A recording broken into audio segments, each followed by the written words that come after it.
चाहे जितनी भी हर्डल्स आए प्रिपरेशन के टाइम पर, हमने उन सब के सॉल्यूशंस ढूंढने हैं ताकि जब एग्जाम टाइम आए तो हमारे पास बहुत सारी नई अप्रोचेज हो क्वेश्चन सॉल्व करने की।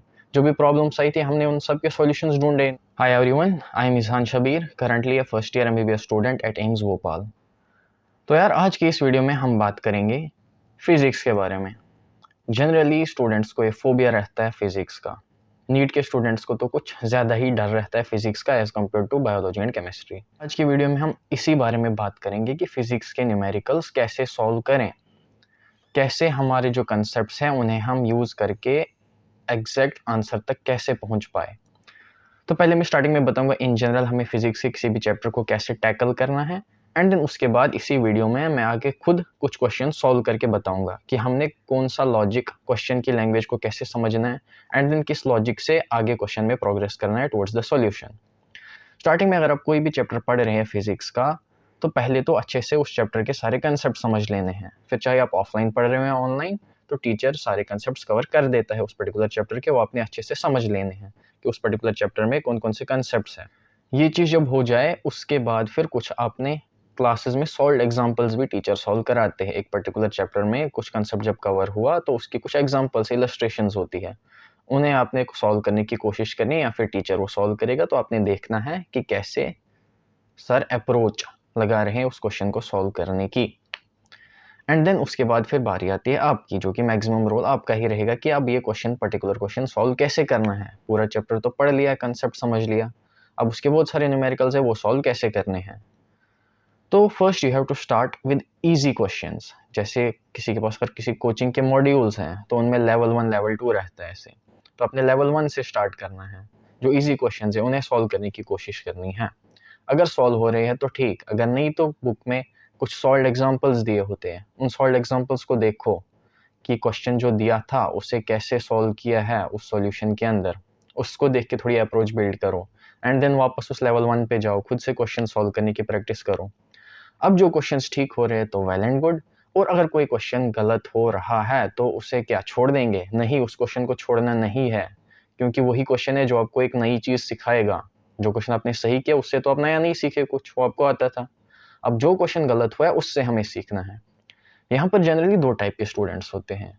एक तो ऐसे कि उन्होंने देख लिया यार 4-5 क्वेश्चन सॉल्व नहीं हो रहे इस चैप्टर से, कंसेप्ट तो मुझे पता था लेकिन क्वेश्चन सॉल्व नहीं हो पा रहे हैं, तो मुझसे तो नहीं हो पाएगा, बाकी बच्चे सॉल्व कर रहे हैं, वो पता नहीं जीनियस है, मेरे से तो ये सब नहीं हो रहा है, एंड वो बच्चे गिव अप कर देते हैं, जबकि ये गलत स्ट्रेटजी है। अभी आप प्रिपेयर कर रहे हो एक एग्जाम के लिए, you are not expected to learn everything right now. आपने इन 2 सालों में सब कुछ सीखना है, तो ये आपका प्रेपरेटरी फेज है। दूसरे टाइप का जो स्टूडेंट होता है उसकी ऐसी अप्रोच रहती है कि यार ओके, ये 4-5 क्वेश्चन है इस पर्टिकुलर चैप्टर में जो मुझे नहीं आ रहे हैं, तो इसका मतलब कोई 4-5 नए अप्रोचेस मैं सीखने वाला हूँ अब इन क्वेश्चन से। अगर मैं इनके सॉल्यूशंस ढूंढूंगा तो मुझे 4 नई अप्रोचेस मिलेंगी एक पर्टिकुलर कंसेप्ट को सॉल्व करने की।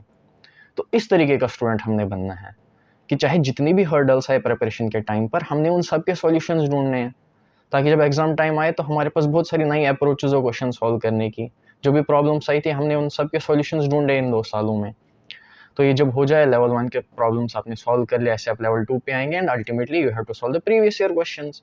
उसमें भी सेम अप्रोच है, जो क्वेश्चन सॉल्व हो रहा है बढ़िया, जो सॉल्व नहीं हो रहा है उसके सॉल्यूशंस ढूंढो, टीचर से पूछो, नहीं हो रहा है ऑनलाइन सॉल्यूशन ढूंढो, एंड देन फिर उसको खुद से सॉल्व करो, सच दैट कि जब दोबारा तुम उस टाइप का क्वेश्चन देखो या वही क्वेश्चन देखो तो तुम उससे दोबारा गलत करके ना आओ, so that you may get that right. तो ये बेसिक सी कुछ बातें थी कि हमने फिजिक्स को कैसे डील करना है। अब मैं कुछ क्वेश्चन सॉल्व करके बताऊंगा कि कैसे हमने अप्रोच करना है किसी पर्टिकुलर प्रॉब्लम की तरफ। क्वेश्चन में हमें दिया हुआ है कि equation of a particle moving on a straight line is x is equal to 4t minus t square, find the distance covered by particle in 4 seconds. फिर नीचे ऑप्शंस दिए हुए हैं। तो स्टार्ट हमने किया सिंपल से क्वेश्चन से, काइनेमेटिक्स का क्वेश्चन है। चलो देखते हैं इसे हम सॉल्व कैसे करेंगे। 4 सेकंड में डिस्टेंस हमें पूछी है, x हमें गिवन है 4t माइनस टी स्क्वायर, और 4 सेकंड में हमें डिस्टेंस पूछी है, तो t को 4 पुट कर दो, ये हो जाएगा 16 माइनस 16, 16 ने 16 को मार दिया और 0। जिसने भी ऐसे कर दिया वो उससे बड़ा सा क्रॉस मार दो। ध्यान से देखो, क्वेश्चन में हमें डिस्टेंस पूछा है और मूविंग पार्टिकल के लिए कभी भी डिस्टेंस 0 नहीं आएगा। अब हमने गलती क्या कि पहले तो वो देखनी है। ये जो इक्वेशन है इसमें हमेशा ध्यान रखना ये वेक्टर्स वाली इक्वेशन है। x हमें डिस्टेंस नहीं देगा, x हमें देगा डिस्प्लेसमेंट। तो अब सवाल उठता है कि आंसर 0 क्यों आया। अब थोड़ा सा मोशन को एनालाइज करते हैं कि पार्टिकल के साथ हो क्या रहा है। ज़रा एक सेकंड, इस पार्टिकल की वेलोसिटी हम निकालते हैं। वेलोसिटी क्या होता है? Rate of change of displacement. Differentiate करो इस एक्सप्रेशन को। 4t का डिफ्रेंशिएशन 4, t² का डिफ्रेंशिएशन 2t। अब ध्यान से इस वेलोसिटी के एक्सप्रेशन को देखो। जैसे जैसे टाइम बढ़ेगा वैसे वैसे वेलोसिटी कम हो जाएगी और एक पॉइंट पर वेलोसिटी 0 होगी। उसके बाद वेलोसिटी नेगेटिव में आएगी। इसका क्या मतलब हुआ कि पार्टिकल कुछ टाइम के लिए पॉजिटिव x डायरेक्शन में मूव करेगा और उसके बाद पार्टिकल की वेलोसिटी 0 हो जाएगी, वो रुक जाएगा। फिर वेलोसिटी नेगेटिव हो रही है। इसका क्या मतलब है? इसका मतलब पार्टिकल नेगेटिव x एक्सिस की तरफ आ रहा है। समझते हैं इधर इसको। ज़रा वेलोसिटी निकालो t = 0 पर। v0 से बोलते हैं। t को 0 पुट करो। वेलोसिटी क्या है? 4 मीटर पर सेकेंड। 1 सेकेंड पर वेलोसिटी देखो, 4 - 2 = 2 और t = 2 पर ध्यान से देखो वेलोसिटी हो गई है 0। इसका मतलब t = 2 सेकेंड पर पार्टिकल रुक गया और उसके बाद वो पीछे आने लगा।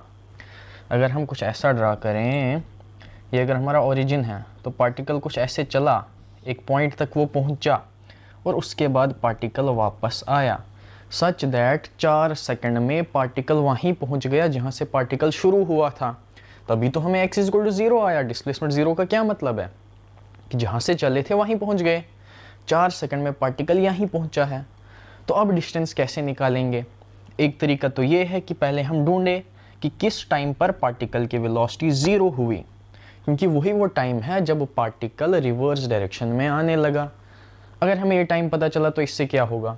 अगर हमने वो टाइम निकाला तो हम देखेंगे पार्टिकल ओरिजिन से कितना दूर गया है और फिर जब वो वापस आने लगा देखेंगे उस पॉइंट से वो वापस ओरिजिन तक पहुंचा। दोनों डिस्टेंसेस को हम ऐड करेंगे। चलो देखते हैं वेलोसिटी 0 कब है। ये वेलोसिटी का एक्सप्रेशन है, इसे 0 पुट कर देते हैं। यहाँ से आप फाइंड आउट करोगे तो t = 2 सेकेंड आ रहा है। इसका मतलब 2 सेकेंड में पार्टिकल की वेलोसिटी 0 हो गई। अब देखते हैं 2 सेकेंड में पार्टिकल किधर पहुंचा। t = 0 पर पार्टिकल ओरिजिन पर था। t = 2 पर देखते हैं पार्टिकल किधर है। 4 × 2 - 2 का स्क्वायर हो जाएगा 8 - 4। मतलब जब वेलोसिटी पार्टिकल की 0 हुई तब वो 4 मीटर आगे चल चुका था। इसका मतलब यहाँ से यहाँ तक की दूरी 4 मीटर है और यहाँ पर पार्टिकल की वेलोसिटी 0 हुई। अब यहाँ से पार्टिकल रिवर्स में आएगा और t = 4 पर हमें पता है डिस्प्लेसमेंट 0 है। मतलब यहाँ से पार्टिकल शुरू हुआ था और 4 सेकंड में पार्टिकल यहीं पहुँचा। आगे वो 4 मीटर गया और वापस पीछे 4 मीटर आया। तो डिस्टेंस क्या हो जाएगा? 4 + 4 दैट इज़ 8 मीटर। तो ये क्वेश्चन कराने का मोटो क्या था? बहुत सारे बच्चे ऐसे क्वेश्चंस प्रैक्टिस किए होंगे जिसमें कि डिस्टेंस पूछा है। अगर बच्चे ध्यान नहीं देंगे तो डिस्टेंस की जगह आपने डिस्प्लेसमेंट कंसिडर कर लिया तो पहला ही ऑप्शन वो टिक करके आएंगे 0, जो कि सरासर गलत है। तो ऐसे आपने देखना है, क्वेश्चन अच्छे से समझना है and then basic approach use करनी है कि हो क्या रहा है। इसमें अगर आप और एनालाइज करना चाहते हैं तो आप देख सकते हैं घर में होमवर्क में कि t = 0 पर पार्टिकल ओरिजिन पर था, t = 1 पर किधर पहुंचा, 2 पर किधर पहुंचा, 3 पर कहाँ है और 4 पर कहाँ है। सेम ऑफ वेलोसिटी के साथ भी कर सकते हैं। आपको पूरा डिटेल समझ में आ जाएगा कि पार्टिकल की ट्रैजेक्टरी कैसी थी, पार्टिकल का मोशन कैसा हुआ। एक पर्टिकुलर पॉइंट तक गया, वेलोसिटी उसकी कम होती गई और वहाँ से वो रिवर्स में आने लगा। I hope this question is clear. Let's move to other question. Okay, तो अगला क्वेश्चन जो है ये एम्स का एक प्रीवियस ईयर क्वेश्चन है जिसमें दिया हुआ है कि a particle is projected vertically upwards with an initial velocity of 10 meter per second. During its journey, air applies a force of -0.2 v square. Find h max, find the maximum height attained by particle. Mass of the particle हमें दिया है 2 kg.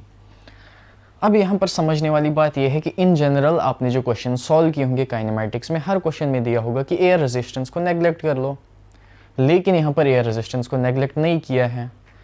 दिया हुआ है कि air force लगा रहा है पार्टिकल पर, माइनस का साइन का मतलब है ये कि पार्टिकल की जो वेलोसिटी है एयर उसके अपोजिट डायरेक्शन में एक्ट कर रहा है।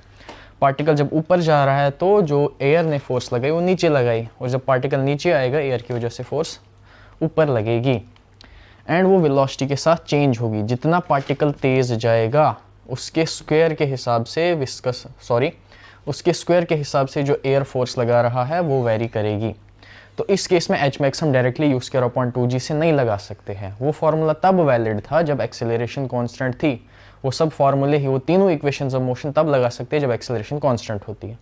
तो आप देखते हैं ये क्वेश्चन सॉल्व कैसे होगा। लेट्स सी, ये हमारा पार्टिकल था, इनिशियल वेलोसिटी दी हुई है कि 10 मीटर पर सेकेंड है, and at any random instant जब पार्टिकल ऊपर जा रहा है हम देख रहे हैं इस पर कौन सी फोर्स एक्ट कर रही है।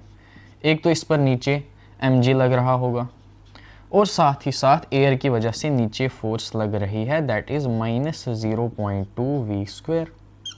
ठीक है, लेट्स सी हम क्या कर सकते हैं। एक्सेलरेशन देख लेते हैं नीचे की तरफ कितनी लग रही है। तो एक तो लग रही है माइनस, एक्सेलरेशन होता है फोर्स अपॉन मास, तो mg अपॉन m, एक्सेलरेशन नीचे ग्रेविटी की तरफ -g है, एंड इसकी एक्सेलरेशन अगर हम देखेंगे that will be force upon mass. Mass दिया है 2 kg, तो 0.2 डिवाइड बाई 2 माइनस 0.1, ये हुई acceleration due to air, basically that is deceleration, minus 0.1 v²। ठीक है, अब हमें इस एक्सेलरेशन को इस तरीके से तोड़ना है कि हमें हाइट का कोई एक्सप्रेशन मिले। एक तो आपने पढ़ा होगा एक्सेलरेशन इज dv/dt, लेकिन इस समय टाइम का फैक्टर आ रहा है जबकि मुझे टाइम नहीं चाहिए, तो इस फॉर्मूला को थोड़ा सा मॉडिफाई करना पड़ेगा। Let's multiply it by dy and divide it by dy, कोई फर्क नहीं पड़ेगा। अब यहाँ से देखो dy/dt, ये क्या हो रहा है, rate of change of vertical distance with respect to time, that is basically the speed in vertical direction v। तो ये क्या बनेगा, एक्सेलरेशन इज v dv/dy। मैंने ऐसे क्यों किया, क्योंकि इसमें मुझे एक्सप्रेशन मिल रहा है dy का, इसको मैं इंटीग्रेट करके हाइट निकाल सकता हूँ, इसलिए मैंने dv/dt नहीं लिया एक्सेलरेशन को, v dv/dy लिया, that is equal to -g plus 0.1 v²। ठीक है, अब v dv को एक तरफ करते हैं, dv इसे मैं उस साइड ले जा रहा हूँ, minus dv, that is equal to v dv divided by g plus 0.1 v²। अब अगर मैं इंटीग्रेट करूँ दोनों तरफ, तो dv क्या है, vertical height, initially particle ground पर था, 0 हाइट थी, h मैक्स हम मान लेते हैं h, तो ये मैक्सिमम हाइट है, लेकिन इधर ये डायरेक्ट एक्सप्रेशन इंटीग्रेट नहीं हो पाएगा। अब यहाँ पे दिक्कत आएगी मैथ्स की, फिजिक्स तो यहीं तक थी, हमने सॉल्व कर ली कि नीचे एयर की तरफ से फोर्स लग रही है। अब यहाँ से आगे मैथ्स का काम है, इंटीग्रेशन अगर आती है तो हम फर्दर प्रोसीड कर सकते हैं, और अगर नहीं आती है तो ये क्वेश्चन हमारा अनअटेम्प्टेड रह जाएगा, not due to physics but due to maths. अब देखना है कि इसको हम कैसे सॉल्व करेंगे। बेसिकली अगर ये यहाँ पर सिर्फ v का एक्सप्रेशन होता तो हम इंटीग्रेट कर पाते हैं, लेकिन यहाँ पर एक कांस्टेंट भी इसमें ऐड है, तो इसे हम सब्स्टिट्यूशन मेथड से करेंगे। इस पूरे एक्सप्रेशन को लेट अस सपोज मैं k बोल देता हूँ, ठीक है, क्यों बोला वो अभी आपको समझ आ जाएगा, ताकि हम इंटीग्रेट इस एक्सप्रेशन को कर पाएँ। अब हम दोनों तरफ से, मैंने क्या कहा कि g plus 0.1 v² equal to k, दोनों तरफ डिफ्रेंशिएट कर लेते हैं। g कांस्टेंट है, इसकी डिफ्रेंशिएशन 0 हो जाएगी, 0.1 बाहर आ जाएगा, v² की डिफ्रेंशिएशन होगी 2v dv, that will be 0.1 into 2v dv is equal to dk। Okay, इसे सॉल्व करते हैं तो ये आएगा 0.2 v dv is equal to dk। अब यहाँ से मुझे क्या मिला, v dv की वैल्यू यहाँ से मुझे मिल गई, जो क्या आ रही है, v dv is equal to dk divided by 0.2। ठीक है, अब इस वैल्यू को मैं यहाँ यूज़ करूँगा इस एक्सप्रेशन के अंदर, तो मुझे मिलेगा integration of dy will give me y, minus sign अपना इधर, इंटीग्रेशन 0 से h, that is equal to integration of v dv की जगह dk ओवर 0.2 डिवाइडेड बाई इस पूरे एक्सप्रेशन को मैंने k मान लिया था।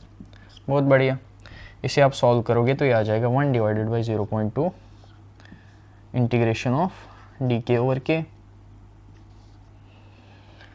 Further solving it we will get 5 integration of 1 by k is ln of k। अब लिमिट्स लगानी है, इतना नोट कर लो, फिर थोड़ा सा इरेज करते हैं।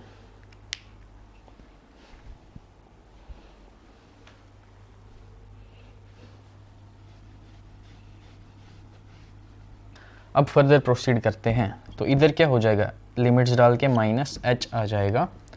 Minus h is equal to 5 ln of k. K की वैल्यू यहाँ से डालो, g plus 0.1 v square.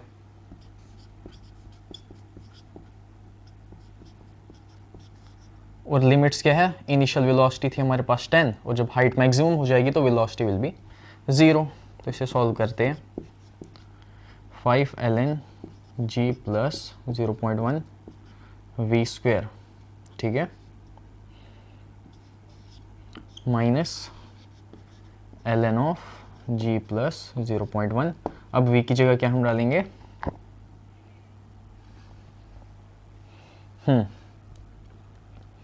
v की जगह यहाँ पे सॉरी 0 हो जाएगा, एंड इधर हो जाएगा लोअर लिमिट इज 10 का स्क्वायर। तो हमारे पास ये आ रहा है minus h is equal to 5 ln g plus 0 minus ln g plus 100 into 0.1 हो जाएगा 10। तो ये देखो, ये हो जाएगा log a minus log b, that can be written as log a upon b। Minus h is equal to 5 ln of g divided by, sorry इधर पे g भी था तो ये आ जाएगा g प्लस 10, क्योंकि ये g था और ये 10 हो गया था, तो g divided by g plus 10। Further solving it, it will be g की वैल्यू 10 ले लो, ln of 10 divided by 20, ln of 1/2। अब ये माइनस एच है, माइनस साइन को इधर भेजो तो ln रिवर्स हो जाएगा, h is equal to 5 ln 2। This will be our answer. और फर्दर इसे अगर सॉल्व करना होगा तो ln की वैल्यू हम इसमें पुट कर सकते हैं। तो अब बेसिकली इस क्वेश्चन में बहुत सारे बच्चों को ये डिफिकल्ट लग रहा होगा कि इसमें क्या हुआ। बेसिकली फिजिक्स इसमें स्टार्टिंग के पार्ट में ही इन्वॉल्व थी कि आपने एक्सेलरेशन का एक एक्सप्रेशन लिखा एंड एक्सेलरेशन को v dv ओवर dy लिखा। उसके बाद ये सारा मैथमेटिक्स था, थोड़ी सी टफ इंटीग्रेशन आई थी इस क्वेश्चन में। जनरली नीट में इस टाइप के क्वेश्चन नहीं पूछते हैं, पहले एम्स का पेपर होता था तो उसमें ऐसे क्वेश्चन आते थे। इस क्वेश्चन को यहाँ पे दिखाने का मतलब ये था कि कोई भी चीज़ ज़्यादा टफ नहीं होती है। या आप बोलोगे कि ऐसा तो हमें क्लास में नहीं कराया है। अब इसमें आपने अप्रोच लगाना था स्टार्टिंग का, उसके बाद मैथमेटिक्स थी कि इंटीग्रेशन का ये वाला मेथड आपको आता है या नहीं। That's it. ऐसे क्वेश्चन को एनालाइज करना है कि इस क्वेश्चन में अगर मुझे ये गलत हुआ तो किस वजह से हुआ। क्या मुझे फिजिक्स नहीं आती थी, क्या मैंने कोई कैलकुलेशन मिस्टेक की, क्या कोई सिली मिस्टेक हुई, या फिर इसमें जो मैथमेटिक्स इन्वॉल्व थी वो मुझे नहीं आती थी। तो ऐसे अगर आप हर एक क्वेश्चन को एनालाइज करेंगे, physics won't be tough any more. On the contrary, physics आपको सबसे ईजी सब्जेक्ट लगने लगेगा at the end of your 2 year preparation journey. So that's it for the video. I hope कि आपको आज की इस वीडियो से कुछ सीखने को मिला होगा कि फिजिक्स को कैसे अप्रोच करना है, कैसे हमें न्यूमेरिकल से डील करना है, and you won't fair physics any more.